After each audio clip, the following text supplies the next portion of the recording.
I don't remember this part. But my sister Miriam, she never forgot.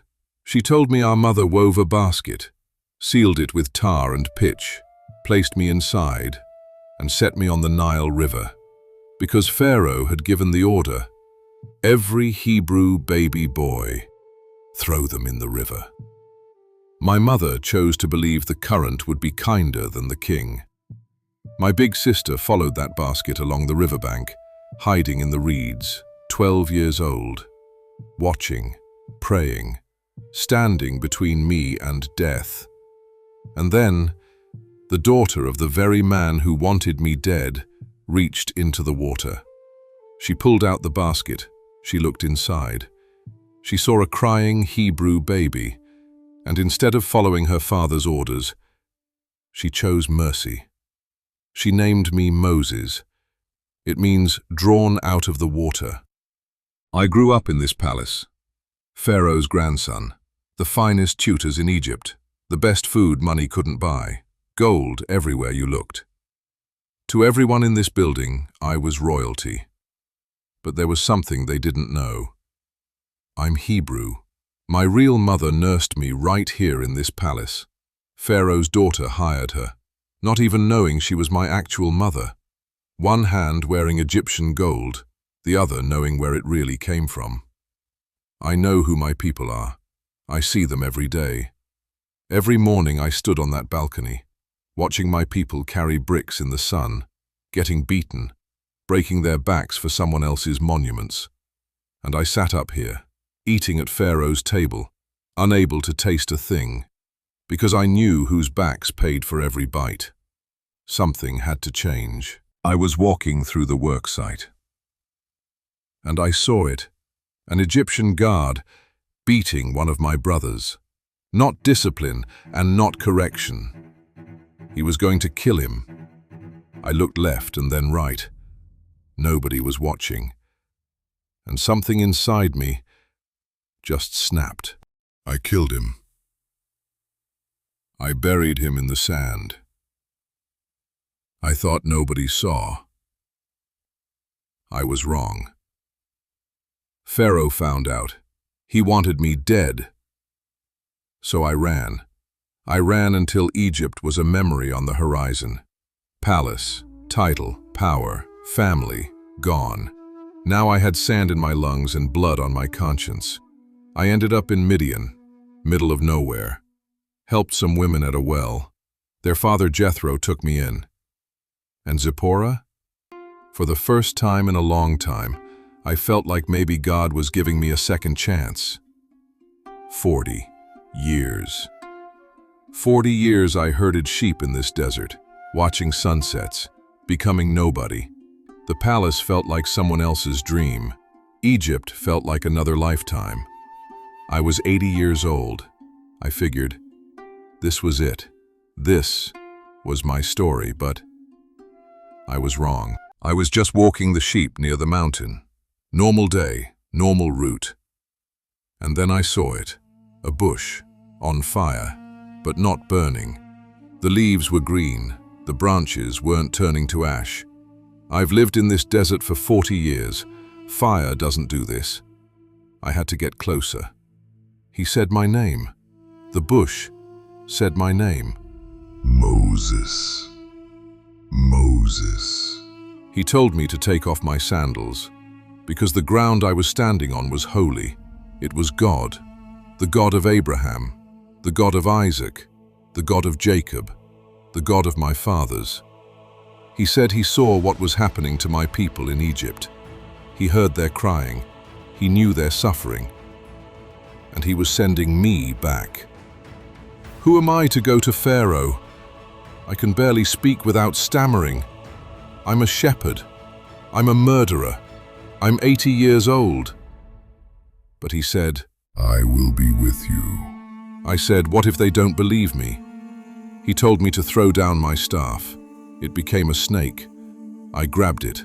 Staff again. Then I asked the question, who do I tell them sent me? And God said, I am who I am. Tell them I am sent you. 40 years ago, I left this place, a murderer running for his life. Now I'm walking back in through the front door, my brother Aaron beside me. God said he'd be my voice. I just had to show up. This is the most powerful man on earth. He could have me killed with a single word. But I have a message from someone more powerful. Thus says the Lord, the God of Israel, let my people go. He laughed, literally laughed in my face. Who is the Lord that I should obey him? I don't know your God, and I will not let Israel go. Then he made it worse, doubled their workload, more bricks, less straw, because of me. God said this would happen. He said Pharaoh's heart would be hardened. Okay then, we do this the hard way. First, he turned the Nile to blood.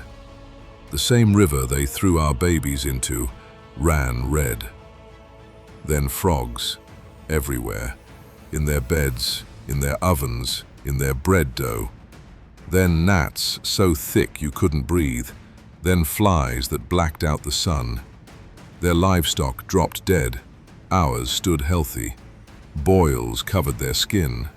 Then hail, mixed with fire, rained from the sky. And every single time, Pharaoh said no. Locusts ate everything the hail left. Then darkness. Not normal darkness, darkness you could feel. For 3 days, nobody in Egypt could see their own hand in front of their face. But in Goshen, where my people lived, there was light. 9 plagues, and his heart was still stone. God told us to take a lamb, kill it at twilight, take the blood and paint it on our doorposts. Eat standing up, be ready to move. Because tonight, the angel of death passes through Egypt. Every firstborn will die. But where he sees the blood, he will pass over. It's midnight. Do you hear that? That crying, it's everywhere. Every Egyptian home. It's over. It's finally over. Before sunrise, Pharaoh sent word. Go, take your people, take your livestock, take everything, just go. 600,000 men, plus women and children, plus livestock, plus everyone who chose to leave with us. We walked out of Egypt in broad daylight, carrying 430 years of promises on our backs. And God went ahead of us, a pillar of cloud by day, a pillar of fire by night. He never left us, not for a single step. God said 2 things. Tell the people to move forward, and raise your staff over the sea. So I did, and the wind came, not ordinary wind, God's wind, all night long, and the sea split, wide open, walls of water on both sides, and dry ground in the middle. Dry ground in the middle of the ocean. The God who put me in water as a baby just moved the water for me. We're walking through.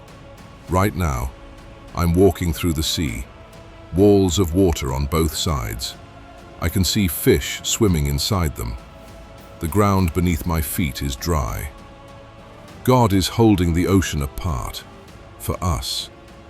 Every baby they threw in the Nile, every brick we carried, every lash on our backs. This is God saying, I see you. I heard every cry, and I came. We made it, every single one of us.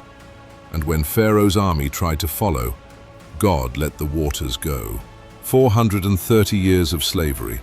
The chains, the bricks, the tears, over. We're free. We're actually free. My sister Miriam, the same girl who watched my basket on the river more than 80 years ago, grabbed a tambourine, and every woman followed her, dancing, singing, praising God. Sing to the Lord, for he is highly exalted. The horse and its rider he has hurled into the sea. Freedom is complicated. 3 days in and the water was bitter. People started saying we should have stayed in Egypt. Seriously? But God, He gave us bread from heaven every morning. Manna appeared on the ground with the dew, and water from a rock. Every time we complained, He provided. Every single time. My father-in-law Jethro came to see me. He heard everything God did. Everything. And he said the thing I needed to hear most.